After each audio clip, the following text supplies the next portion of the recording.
que levavam a palavra de Deus aos lugares mais distantes e conseguiam trazer algum alívio ao dia a dia sofrido dos sertanejos. O mais conhecido destes homens foi Antônio Vicente Mendes Maciel, o Antônio Conselheiro, que peregrinou por mais de 20 anos pelos sertões da Bahia e do Ceará antes de se estabelecer em Canudos. Antônio Conselheiro pregava uma vida de penitência e piedade, e a cada dia mais gente o seguia. Pessoas de recursos, miseráveis, índios e escravos libertos. A peregrinação por aqueles sertões era dura, mas se apresentava como uma saída para aqueles que, impossibilitados de possuir e cultivar um pedaço de terra, além de dispensados pelos latifundiários nos períodos de baixa produção, viam-se sem trabalho ou meio de sobrevivência. Esse quadro ainda era agravado pelo estado de miséria que tomou o Nordeste em meados do século XIX e, sobretudo, pelo fenômeno constante da seca.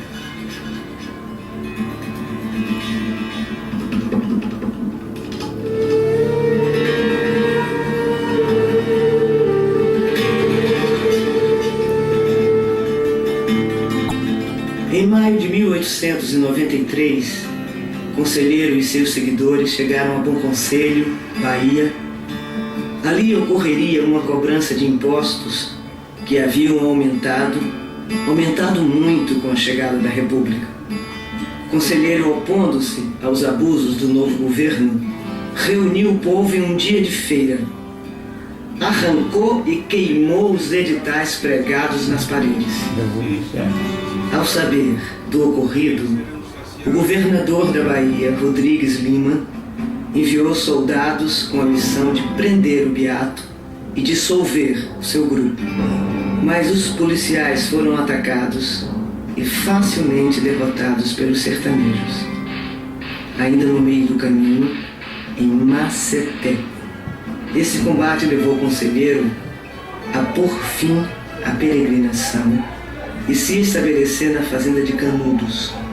Da data de chegada até o final da guerra em 1897, a comunidade sertaneja cresceu de 230 para cerca de 24 mil habitantes. Batizado de Belo Monte, o arraial se tornou um dos mais populosos da Bahia.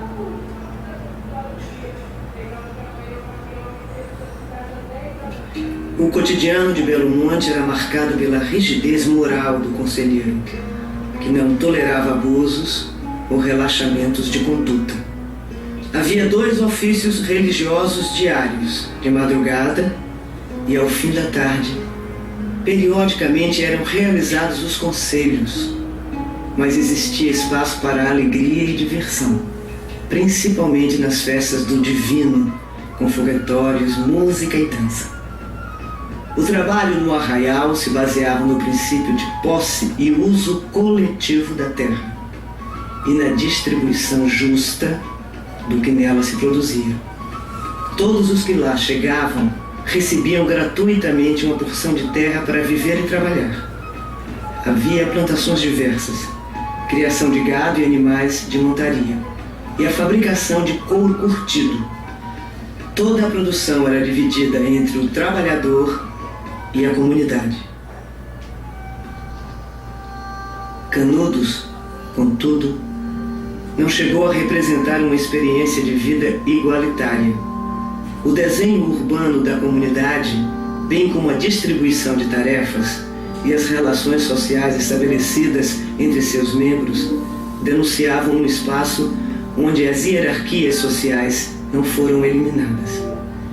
Mas os princípios religiosos que guiavam a comunidade garantiram que todos os habitantes do arraial tivessem vida digna e com abundância. Criou-se assim uma nova maneira de viver no sertão, a partir do sistema de poder constituído. A ocupação e o trabalho diferenciados da terra fizeram de Canudos uma experiência social e política única. A comunidade passou a ser vista como um desafio aos poderosos, que logo trataram de destruí-la.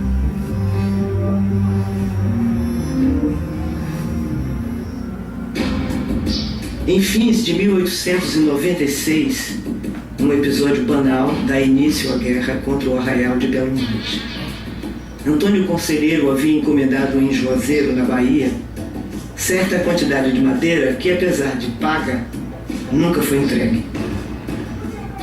Para defender Juazeiro do possível ataque dos sertanejos, para lá foram enviadas tropas do exército, formadas por 113 soldados e 3 oficiais, comandados pelo tenente Manuel da Silva Pires Ferreira. E após alguns dias de espera, o tenente decidiu seguir em direção ao arraial de Belo Monte, certo de que esse seria um combate rápido. Durante a noite, no entanto, o grupo foi atacado e obrigado a recuar. O pequeno exército de Canudos, valendo-se de seu conhecimento do terreno e da vegetação local, derrotou um grupo maior e melhor armado. Uma segunda expedição foi organizada, desta vez com 10 oficiais e 609 soldados. As tropas do governo foram novamente derrotadas. Para chefiar a terceira expedição, foi indicado o coronel Moreira César, famoso pelo hábito de cortar a cabeça dos inimigos derrotados. Em março de 1897, o oficial, comandando 1.300 soldados, atacou o povoado inimigo, metralhado horas a fio. A vitória parecia certa. No entanto, durante o combate, Moreira César foi baleado e morto. Ao fugirem, os soldados foram atacados pelos sertanejos. Centenas foram mortos. A repercussão da derrota foi estrondosa no Rio de Janeiro, capital da República, e os jornais noticiavam que Canudos era um reduto monarquista e tinha que ser destruída.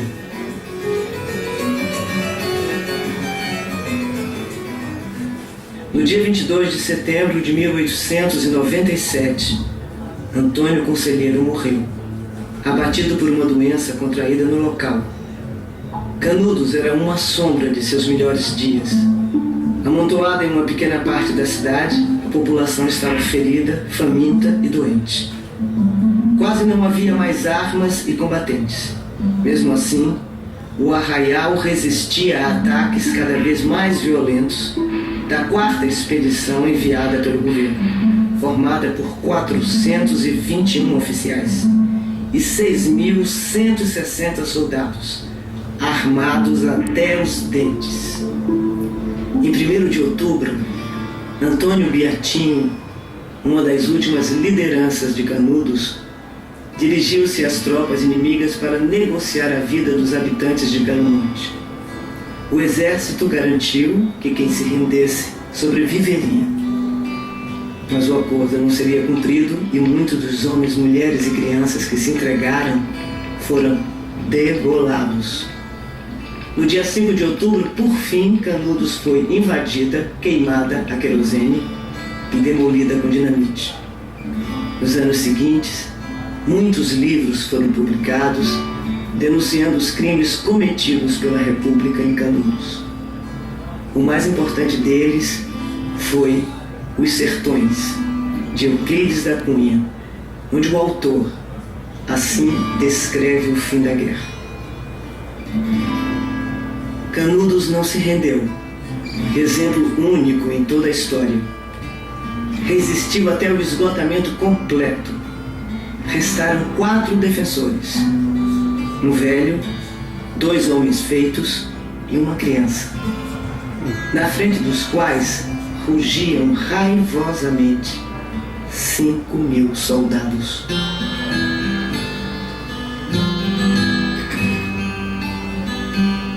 Canudos seria para sempre um lugar de memória dos abusos de autoridade cometidos pela República, das selvagerias e das inúmeras derrotas sofridas pelas Forças Armadas brasileiras. Memória também de um povo forte que ousou sonhar e lutar. Para o Estado brasileiro, Canudos tornou-se um símbolo de desonra que deveria ser apagado da história do país. Para tanto, em 1969, represou o rio Vaza Barris, que viria a inundar toda a região. A cidade ficaria para sempre submersa.